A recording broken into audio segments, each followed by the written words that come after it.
What's going on, everyone? Welcome to a new video. I hope you're all doing good. In this video we're taking a look at some battles I did in Kanto Cup featuring Shadow Machoke. Now Shadow Machoke is just a slightly spammier version of Machamp without a coverage move, so overall it's just plain worse. But I have a really decent IV Machoke that I wanted to try out, so I thought let's give it a go in the Kanto Cup. This Machoke I'm using is a rank 31, IVs are 2, 12, 14, and the moveset is Karate Chop, Legacy Cross Chop, and Dynamic Punch. We're going to be running this in a team with Alolan Sandslash on the lead and Pidgeot as the safe swap, so we really don't want to see an Alolan Marowak lead. So let's see what we've got. Machamp on the lead, Shadow Machamp absolutely terrible for Sandslash as we're double weak to fight, and we swap into Machoke and they come in with a Charmer, so that's absolutely horrendous. Luckily it's Wigglytuff, so we're going to land a Dynamic Punch and put them down quite low, just low enough so we'll be able to go for a really big farm down with the Alolan Sandslash. Where the Wigglytuff is double resisting that Shadow Claw, we're able to get up a ton of energy and we should be able to tank whatever they throw at us. Obviously it's going to be resisted and they should go for the play rough, which they do, and you can see we can take that quite easily. So now we're going to be able to hit these back-to-back ice punches against the Machamp, though once we throw the first one I think we're going to try and swap out to try and defer that counter damage onto the Pidgeot, because of course you are now guaranteed to sneak for a fast move every time you throw your charge move in alignment with the opponent. But I don't think you can actually defer the damage now. It seems like I always seem to take it when I try and swap out, but in any case we do find ourselves up against a Shadow Alolan Marowak with the Pidgeot, which is pretty decent. We did commit a shield to the first move, even though we knew it was going to be double resisted. We just need to keep the Pidgeot in health, but at this point we can relax because this is going to be quadruple resisted with the Ghost type in be double resisted by normal, and we double debuff them with the Feather Dance. We're going to go for another one here, which should hopefully give us enough time, enough health, just to gust down the Machamp and completely avoid it with that Alolan Sandslash. So even though we had a terrible lead, we was able to turn that one around. That was a nice win there, and we go into the next one. So we've got Mew on the lead, so this is pretty decent for us as we're doing super effective with the Shadow Claw. Some absolutely horrendous lag that I'm still suffering with. I know they said they fixed the game, but I am still suffering terribly with lag. They made us swap out into Shadow Vileplume of all things. We bring in the Pidgeot thinking this is going to be some sort of weak move, and they actually had a Sludge Bomb. I barely even see them get through a few Razor Leafs, but at that point they had enough energy there, so the lag was all on my end. We come back in now with that Alolan Sandslash, and they've got another Razor Leafer, the Shadow Vic, in the back, so we're going for those back-to-back ice punches. But even though we're resisting it, we're probably still going to get taken out before we can get to a third one. And then we've got Shadow Machoke to deal with, two things that resist fighting moves in the back, so we just promptly back out.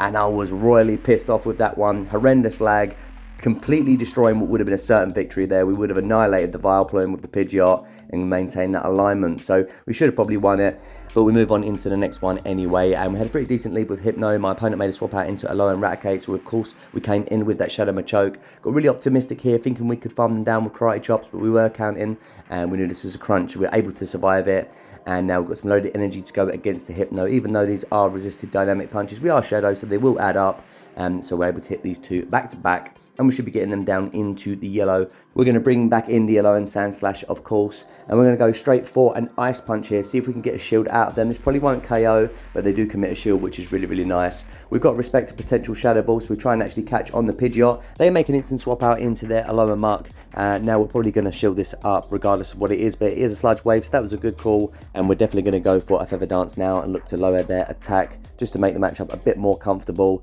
They give up a shield as well, so now that's an absolutely perfect scenario. We'll probably just look to farm them down the whole way. We're definitely going to survive a Sludge Wave. The Feather Dance debuff paying off. Should be able to just gust them down before they get to another move, and we're going to be Brave Birding the Hypno, and we're going to be taking the win once again. Pidgeot, such a good closer in this meta, especially in the one shield. If you can just throw that Feather Dance and debuff their attack, you're looking pretty gravy in most situations. So into the next one, Alolan Sandslash on the lead, and this is an awkward mirror considering we don't have that Bulldoze, we have Gyro Ball instead. I just prefer Gyro Ball's extra damage in those neutral matchups, but obviously we're going to be at a disadvantage in this sort of scenario here. So they did actually go straight for the Bulldoze, and we correctly shielded that up because that would have taken us out, and we baited them with an Ice Punch and they gave up their shield, which is really nice. We're going straight for a Gyro Ball. They don't give up their second shield, which is unfortunate, so we make a swap out on a potential Bulldoze, really hoping this is what it is, and that does hardly any damage to the Pidgeot, so that's really, really nice. They make a swap now into Shadow Nidoqueen, and we actually shield up the Poison Fang, which is really, really confusing looking back on this battle. That could be a mistake.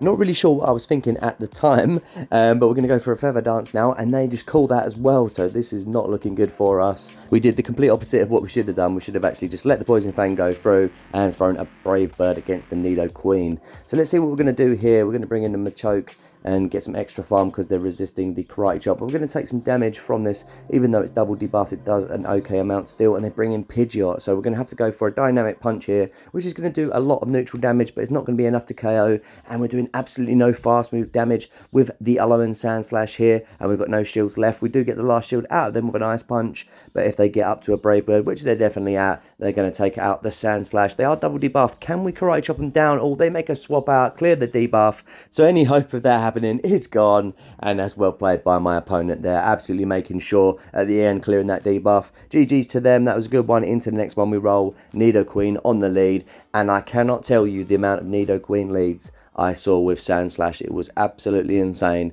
There was one set where it was just all Nidoqueen leads, but obviously I'm not going to be complaining too much, so we're going for the Ice Punch here, and really surprising, they stayed in anyway, and then eventually they make a swap out into Muck, and we make a quite delicious catch into the Shadow Machoke and catch the Dark Pulse, even though it's resisted, does nearly half health.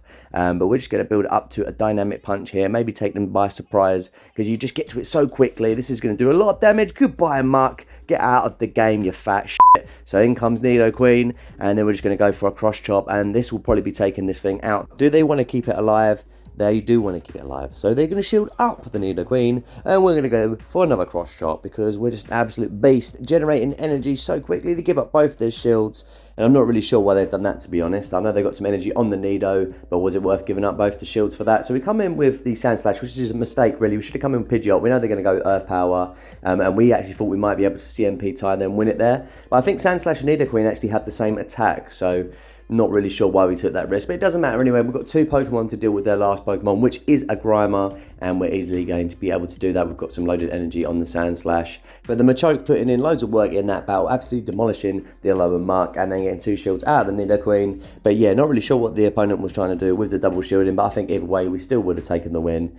So GG's to them. And what does everyone think about the new way that GBL is running with the guaranteed sneak? Bit confusing why they've guaranteed the sneak rather than guaranteeing the deny. Surely that would be better, because in some situations now you actually guaranteed to lose all your energy. Say if you farm down, you've got back-to-back moves, you're never going to be able to use them if you've got like 1 HP now. So that's quite a shame. It actually ruins some end games, I've found.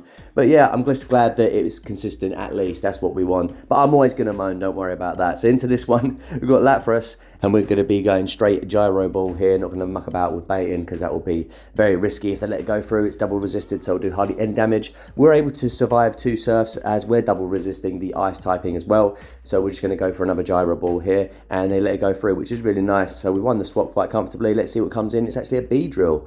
So something I'm not seen too often in the Kanto Cup, but as you know, I love B-Drill, so let's get into demolishing it with the Pidgeot. So they go for an X-Scissor, which we're obviously going to let go through, and now they swap out into Nidoqueen, and obviously this is looking quite dodgy now, because we've got Machoke in the back, and it's not going to be useful against either of these two Pokemon, so we're going to go for a Feather Dance before we swap out, just so we can debuff the Nidoqueen, really hoping they give up a shield, which they do, and that's nice. Now we're going to be able to come in with the Machoke and tank a Poison Fang, no worries at all, now they're debuffed.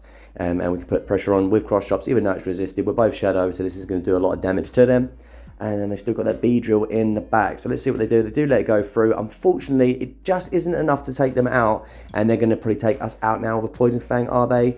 They just come in with B-Drill and Sniper. So we swap into the Pidgeot, hoping to gust them down. But look at that, the Poison Jabs doing so much damage to us, and they actually take us out. So really surprised we couldn't pull off the win there. We actually took too much damage on our Pidgeot from the Nidoqueen. But I didn't want to swap straight into the Machoke and give the Nido an opportunity to farm up loads. So yeah, pretty hard one for us to win. But GG's to my opponent. We roll into the next one. We've got Pidgeot on the lead. Pretty decent for the Alolan Sand Slash.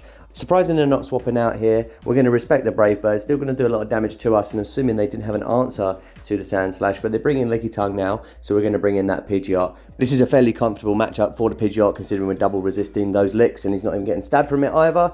I think if you shoot up the first Body Slam, you're able to gust them down the whole way. I'm not 100% sure, but I've had that happen a few times after I shielded up the first one. Where we're down a shield though in this situation, we're definitely not going to go for that this time. We're just going to look to go straight for the Feather Dance. Probably just could have gone Brave Bird, to be fair. It seems a lot of people do not shield up to Pidgeot knowing that you're going to go for the Feather Dance, especially when you've swapped it in. Virtually no one commits a shield to that Feather Dance. So this time we go for it. See, it's not even enough to take them out, and we do manage to just gust them down before they can lick us down. So that is quite lucky. In comes Lapras, and now we've got Machoke aligned against the Lapras. They make a swap out now into that Pidgeot, and we make an instant swap back into the aligned Sand Slash, where we have an Ice Punch loaded. They commit their first shield. They really want to get this Pidgeot through to the Machoke. They don't want to see it with the Lapras. So we go for another Ice Punch, and they commit a shield to that too. And then we're just going to get to another one. Why were we over farming there? We could have actually just got rid of them. I think we actually just want to come in with the Machoke, saying that. So I knew, don't worry. Why did I doubt myself? So we're just coming in with Machoke with the safety of that shield, going straight for a dynamic punch. You know what's up. Bosh! Get out of there, Lapras. And Machoke takes the win in the back with a tasty dynamic punch, sealing a 5-0 set for us. And we move up the ranks. After I did film some sets with this team, I went on to using an incredibly overpowered meta team in this league, and it did get me up to veteran, so upwards and onwards we go. And into the next one, we actually had a pretty bad lead with Licky Tongue for the Sand Slash, so we made a swap out into Pidgeot, and we're met with a Hypno, which isn't great. They're going to be eaten into us with the Confusion, obviously had that super effective Thunder Punch. We luckily were able to get off a Feather Dance before they hit us with the first one, meaning we were able to comfortably survive that. Now we're committing a shield, which is quite surprising. I guess we either want to get a shield out of them or debuff them again and win swap. So let's see if they want to commit their shield here. They do actually let it go through and survive with hardly any HP, but we're able to gust them down, thank the Lord. And then in comes Nidoqueen. So that's a really good thing we won that swap, because we do now have alignment, the Sand Slash against Nido, which we don't want to see with Machoke, and Machoke definitely wants to see that Licky. So going for the first Ice Punch, they give up the shield, and now we only have that one shield left. If they go for a bait here, this is going to be really painful, but we guessed that they did go straight Earth Power. Big call by the opponent. And now we bring in the Machoke, and as much as this is quite a dominating matchup without shields, Machoke isn't going to last long against much, so we're going to go straight for a cross chop bait here. Dynamic Punch would absolutely devastate the Licky, but they let it go through, which is insane.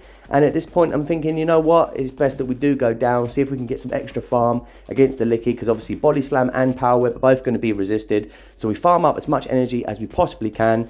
Looked like we were just on the cusp of max energy there, so we could have thrown before they got to the Power Whip, but it is resisted either way. But then my opponent makes a massive mistake and swaps into Nidoqueen, and this is brilliant, because now we can overfarm a little bit extra and go for back-to-back Ice Punches, and we're almost at the third one, which will be taking out Nido, and then we'll be taking out the Licky. So my opponent actually made that quite easy for us, though I guess they were just worried that we were going to get even more farm on the Licky and just leave with 100 energy, but either way I think they were screwed there. So GG's to my opponent, unfortunate for them, and we move on once again, taking the win. We go into a battle with Mute on the lead. It's pretty good for the Sand Slash, as we're doing super effective with the Shadow Claw, but they do have access to Flame Charge, which will one-shot us because we're double weak to fire. They go straight for Wild Charge, expecting them to swap out. They go into a Dugong, so this is great for Machoke. We're going to come in and fire off a Cross Chop before they can get to an Icy Wind and debuff us. They do let it go through, which does a nice amount of damage to them, already getting them into the red. We know we can tank an Icy Wind. Is the Dugong in farm down range? It looks like we're going to attempt it, but they get to a move in time we definitely should have thrown, so that was a big mistake on our part there. We lose the switch, didn't want to give up that second shield to the Machoke. So let's see what we're going to do here. We actually come back in with Sand Slash so we can get an extra bit of farm, see what they want to bring in. They come in with Magneton, so that's actually worked out pretty well for us losing Switch, because they didn't want to bring in the Mew against the Sand Slash, but obviously we don't want to see Magneton against the Pidgeot, and they don't know that we have that, so it's actually worked out perfect for us. We're definitely going to shield this up because we just want to keep this away from the Pidgeot. We're doing all we can to get rid of the Magneton. We go for another bait and they take it, so now we're going to build it up to another Ice Punch, but we're definitely not going to be able to KO with this. We're going to need two. Can we get there? We just get there. They were trying to overfarm and they obviously weren't counting, and we're going to be able to take out the Magneton, and that should help us to win this battle. The Mew's going to be forced to throw its energy, and then I'm pretty sure we will be able to survive one Wild Charge from the Mew, as we are double resisting once again that Ghost Shadow Claw fast move from the Mew. So we're just able to gust them down. Can we survive the Wild Charge? We can. That's the tanky Pidgeot. It's got good IVs actually, this Pidgeot, so doing pretty well. And we take another win. GG's to my opponent into the next one. Nidoqueen on the lead. And this just shows, right, I had to cut probably about 10 battles of all Nidoqueen leads from this, and we've still got multiple in here. It was all over the place. And what's the team I've been running? It's got a Nidoqueen on the lead. I don't know why. So we do call the Earth Power there, which is absolutely brilliant. Opponent makes a swap out into Shadow Machamp, and we're going to come in with the Pidgeot. Fantastic that we get to miss this with the Sand Slash, of course. Gusting them down the whole way, committing both our shields. but we're going to have energy for whatever comes back in, and it is that Nidoqueen. So we go straight for Feather Dance.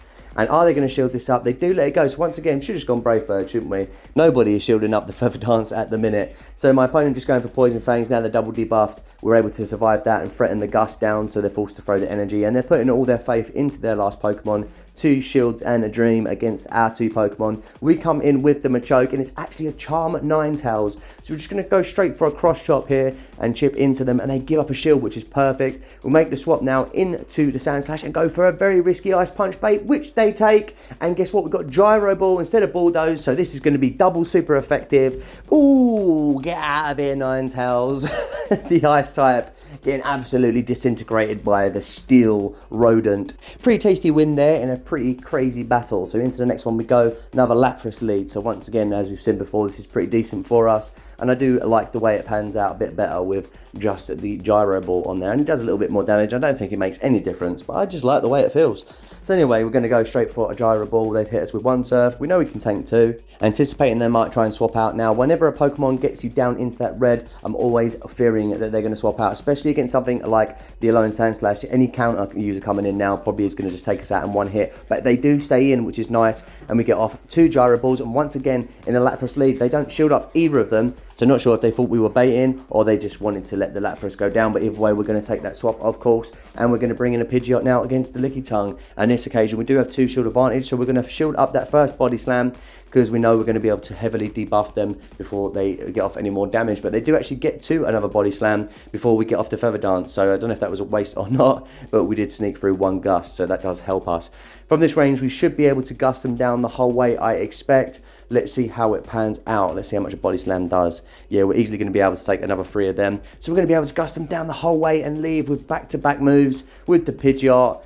And let's see what they got in the back. They got 2 shields left, don't they, for 1 Pokemon once again. And it's a Grimer again. So what's going to happen here? The Grimer is going to get munched by some Feather Dances. They do commit the first shield. Are they going to commit the second? This could be a Brave Bird. They do give up both shields. They're double debuffed. We bring in the Shadow Machoke, and it's resisting all of our moves, but is that going to matter? This thing isn't super tanky. We're just going to go straight for a Dynamic Punch. I know that 2 Cross Chops will take this thing out, but they've been debuffed. Look at that. We didn't even have to shield up the move. Go for a Dynamic Punch, and it does so much damage to Grimer. They back out in disgust, and that was a nice one there. Really enjoyed that, getting off the double Feather Dance there, and double debuffing that Shadow Grimer. Didn't even have to shield up the Squishy Machoke, and taking the win once again. So we go into the next one. We've got Dragonite on the lead. Really good for our Ice type and Steel type. Really surprising they're staying in, and that tells me they might actually be quite weak to Sand Slash in the back, and because of that, I'm going to commit our first shield to the Aqua Towel, and they make a swap now into Wigglytuff, which isn't a counter to Sand Slash at all, and they don't know that we've got Gyro Ball, so we land it. Does big damage against the Wigglytuff, and because this is our best answer, really, we're just going to stay in and full shields now with an Ice Punch, expecting them to commit a shield here. Otherwise, they're just going to fully sack the Wiggly off, and that is actually what they do, which is more than fine of us. So the Sand Slash going in completely here. We're going to let this go through, and we're just going to go down and look to bring in the Pidgeot, no doubt. And look at this lag, man. It's absolutely disgusting. So I was on my extended internet here, but I'm literally right next to it with 4 bars, so I'm not sure why this is happening. As you see, as soon as I come out of the Wi-Fi, it does go through, and they've taken out half of the Pidgeot's health. To say that I was angry at this point is a minor understatement. It's absolutely screwing. Look at the amount of energy they got built up. So they're going to take out the Pidgeot, and the Pidgeot's not even done anything. Well, the Pidgeot survived there, which is quite nice, but they do have a Sand Slash in the back, so there is hope still for us to win this. So we're just going to go for back-to-back Cross Chops here. I think they do actually still have 2 shields, do they not? I don't really remember, but obviously this is going to do a lot of damage to us. It is the Bulldoze. We do live it though, and we go for another Cross Chop, which will take them out. They don't have 2 shields. They are out of shields. Can we pull off the win here now? The Dragonair takes us out with 1 Dragon Breath. Can we gust down? It's a simultaneous KO, so that's filthy. We definitely would have taken the win there if not for that lag. And I guess I'm just going to have to go and beat someone up at Virgin, because it doesn't matter what I do, I'm still getting lag. It doesn't matter what I do, guys. I just got upgraded the other month to 1,000 gigabyte internet, and I still get lag. So I'm not sure what's up into this battle. We had a really nice lead with Pidgeot. Opponent made a swap out into Lapras, which is beautiful for the Machoke. We are over farming quite a lot, and that's caused us to use both our shields. So we're definitely going to farm up the maximum possible here and get the most bang for our buck. Expecting them to let the Lapras go down now, which they do, and they come in with Pidgeot. We're going to go straight for Dynamic Punch. We could go for 2 cross chops to potentially get a shield out of them. We'd go for the heavy hitting move, and now we come in with Sand Slash, just trying to get off that Ice Punch before they could swap out, but they make a swap into Nidoqueen, which is more than fine. So now we're in a great position as they've got to get to an Earth Power to take us out. We're going to go for another Ice Punch and force that last shield, and more than likely we're going to try and catch that Earth Power. We'll do one more Shadow Claw, counting up to those 8 Poison Jabs. It is for the Earth Power, and we successfully catch double resisted Earth Power onto the Flying type. They go for the Hail Mary, Poison Fang, but it isn't going to matter, bro. We're going to gust you down. And they back out, save us both some time, which I really appreciate. GG's to them. We take another win, and we roll on into the last battle of the video. If you've watched the whole way, I really appreciate it. Thank you so much. Please leave me a like and a comment. Let me know what you thought. I didn't think these were the most exciting battles that I've shown on the channel, but it really came down to alignment a lot of the time with that Machoke there. It was quite difficult to run. So let's get on with the commentary of this last one. We're in a pretty sticky spot here. Made a swap out into Pidgeot against the Blastoise. They could have hit us with an Ice Beam, but they go straight for the Hydro Cannon. Not that it matters too much. And this is that time that we went straight for Brave Bird. Sick of everyone shielding it up. And what a surprise, they let it go through. And we win the swap there, which is really, really nice. And they've actually got that Raichu coming back in. So we're just going to come back in with the Sand Slash, I do imagine. They do have access to Brick Break, and we did shield up a potential Brick Break in the first scenario we were with them.